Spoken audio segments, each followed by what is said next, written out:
Hello, everyone, and thank you for tuning in to another episode of the Before I Go podcast. There is a new Wawa opening up down the street from my house. And for those of you who don't know, Wawa is a gas station / convenience store, sort of like 7-Eleven, only bigger and nicer. I've been watching the construction for the past few months as I drive by it almost every day. There's a huge sign out front announcing that they are accepting applications. And for a millisecond, I actually considered putting in an application. Then I thought better of it. I remembered back when I started working at the Fitness and Wellness Center. And when I first started there, it was my only job. In fact, it was the first job that I had gotten once I realized that I couldn't survive on what I was making as an entrepreneur, which was nothing. Anyway, I digress. The job at the Fitness and Wellness Center was perfect. I got to do the thing that I love to do, and I received a steady, albeit small, paycheck. Anyway, once I started, I had a conversation with my supervisor, and she asked me what else I did. What was my other job? Because everyone, including her, had more than one job. I told her that this was it. This was my only job. That seemed shocking to her. Eventually, I went back to contract administration full-time, and the job at the Wellness Center became my second job until I left 2 years ago. And when I gave my notice to that same supervisor, she asked me what I was going to do next. And when I told her nothing, again, she seemed shocked. She told me that she could not imagine just going home after her day job and doing nothing.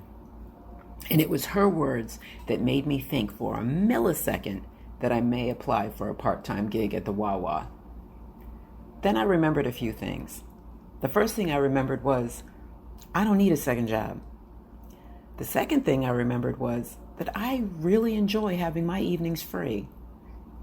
The third thing I remembered was that I truly value my me time.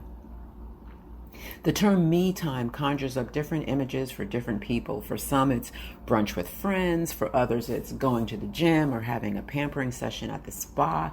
However you choose to define it is fine, as long as you are intentional about carving out time for you.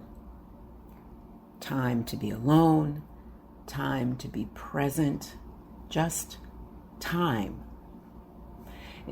Time is an interesting thing. It is always passing, and yet we always seem so surprised when it passes. How many of you are flabbergasted by the fact that summer is almost over? Or by the fact that the kid that you used to teach in Sunday school just turned 40? Just me? I think that we get so bunched up about time passing seemingly so quickly is because maybe, just maybe, deep down, we feel like we aren't making full use of our time. One of my coworkers mentioned to me that he wishes he could make time to go to the gym.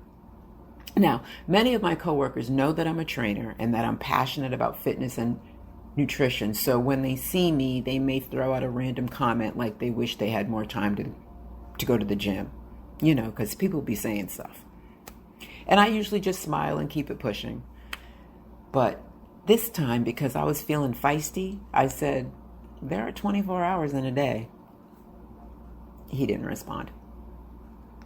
And there are 24 hours in a day. I am convinced that if you want to do something, you'll do it. I don't subscribe to the excuse, I don't have time. Yes, you do. We all have time. And we always make time to do the things that are important to us. Always. Instead of, I don't have time, why can't we just say no? Or, that's not a priority right now. Or, it's not really something I'm interested in. We either make time or we make excuses. My former supervisor felt some type of way about only working one job. She felt like she had to stay busy and that if she had a few hours to kill in the evening, why not make some money? And I get that. I did that for a few years. However, at some point I had to ask myself, is the extra money worth my peace of mind? I know that is not everyone's experience. I get it. We have to do what we have to do, but when is enough enough? Time is precious. And once it's gone, you can never get it back.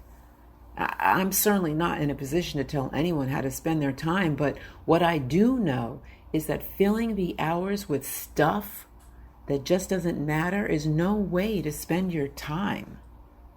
I am acutely aware of the fact that I have more years behind me than I have in front of me. And sometimes I'll take some time and look back over the past 56 years and evaluate how I have spent my time. I was married a couple of times. I raised 2 kids, bought a house, had a bunch of different jobs. I did some traveling and had a few lovely experiences with some lovely people. There were some pockets of wasted time, I'm sure. Those 2 years in Boston come to mind, but for the most part, I've made pretty good use of my 56 years, and I'm looking forward to the years to come. I'm not going to try and fill every second with an activity, but I plan to be more intentional about creating meaningful experiences. Whether it's taking a trip to Utah for my birthday or creating a meditation room in my home, I want my time to mean something.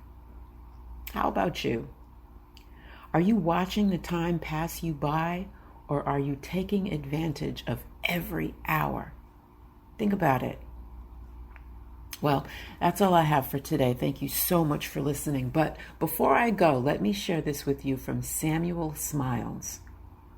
Lost wealth may be replaced by industry.